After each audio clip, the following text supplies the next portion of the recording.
Hi friends, welcome back to Engineers Kitchen. ഇന്ന് നമ്മൾ ഉണ്ടാക്കാൻ പോകുന്നത് എഗ് മയോ സാൻഡ്വിച്ച് ആണ്. അപ്പോൾ വീഡിയോയിലേക്ക് പോകുന്നതിന് മുന്നേ ഇതുവരെ സബ്സ്ക്രൈബ് ചെയ്തില്ലെങ്കിൽ സബ്സ്ക്രൈബ് ചെയ്യാനും അതുപോലെ തന്നെ ബെല്ലൈക്കനിൽ ഓൾ കൂടി പ്രസ് ചെയ്യാനും മറക്കരുത്. ആദ്യം ഒരു ബൗളിലേക്ക് 1/4 കപ്പ് ക്യാബേജ് ചെറുതായി അരിഞ്ഞത് ചേർത്ത് കൊടുക്കാം. ഒരു ചെറിയ ക്യാരറ്റ് ഗ്രേറ്റ് ചെയ്തത്, 4 ടീസ്പൂൺ മയോണൈസ് കൂടി ചേർത്ത് നമുക്കിത് നല്ലോണം ഒന്ന് മിക്സ് ചെയ്തെടുക്കാം.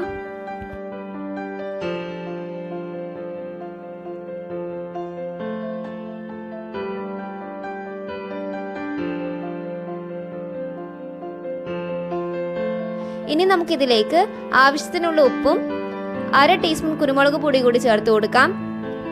അപ്പോൾ ഇത് റെഡി ആയിട്ടുണ്ട്. ഇനി നമുക്കിത് മാറ്റി വെക്കാം. ഇനി നമുക്കൊരു മുട്ടയിലേക്ക് കുറച്ച് ഉപ്പും 1/4 ടീസ്പൂൺ കുരുമുളക് പൊടിയും 1/4 ടീസ്പൂൺ ചിക്കൻ മസാലയും ചേർത്ത് നല്ലോണം മിക്സ് ചെയ്തെടുക്കാം.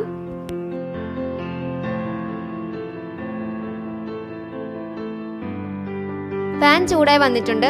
നമുക്കിനി ഇതിലേക്ക് കുറച്ച് എണ്ണ ഇട്ട് കൊടുക്കാം.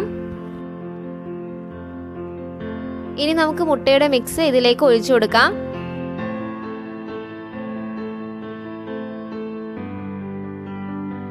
അപ്പോൾ നമ്മളുടെ മുട്ട ഓംലേറ്റ് ഇവിടെ റെഡി ആയിട്ടുണ്ട്. ഇനി നമുക്കിത് മാറ്റി വെക്കാം. ഇനി നമുക്ക് ഇതേ പാനിൽ കുറച്ച് നെയ്യ് ഇട്ടിട്ട് ബ്രെഡ് കൂടി ടോസ്റ്റ് ചെയ്തെടുക്കാം.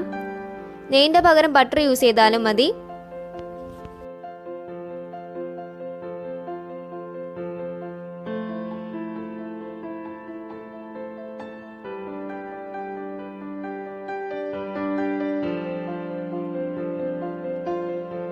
അപ്പം നമ്മളുടെ ബ്രെഡ് ഇവിടെ റെഡി ആയിട്ടുണ്ട്. ഇനി നമുക്കിത് മാറ്റി വെക്കാം. ആദ്യം നമുക്ക് ഒരു സ്ലൈസ് ബ്രെഡിന്റെ മേലെ കുറച്ച് ക്യാബേജ് ക്യാരറ്റിന്റെ മിക്സ് ഇട്ട് കൊടുക്കാം.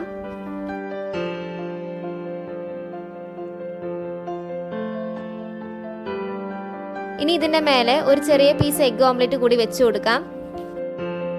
വേണമെങ്കിൽ മാത്രം ഇതിന്റെ മേലെ കുറച്ച് മയോണൈസ് സ്പ്രെഡ് ചെയ്ത് കൊടുക്കാം. ഇത് ഓപ്ഷണലാണ്. മയോണൈസ് ഇഷ്ടമുണ്ടെങ്കിൽ മാത്രം ഇട്ട് കൊടുത്താൽ മതി, അല്ലെങ്കിൽ ഇത് സ്കിപ്പ് ചെയ്യാവുന്നതാണ്.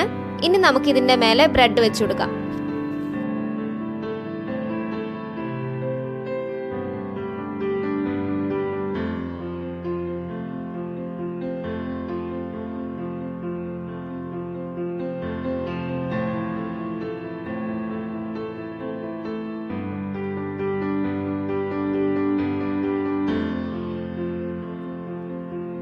അപ്പോൾ നമ്മളുടെ എഗ് മയോ സാൻഡ്വിച്ച് ഇവിടെ റെഡി ആയിട്ടുണ്ട്.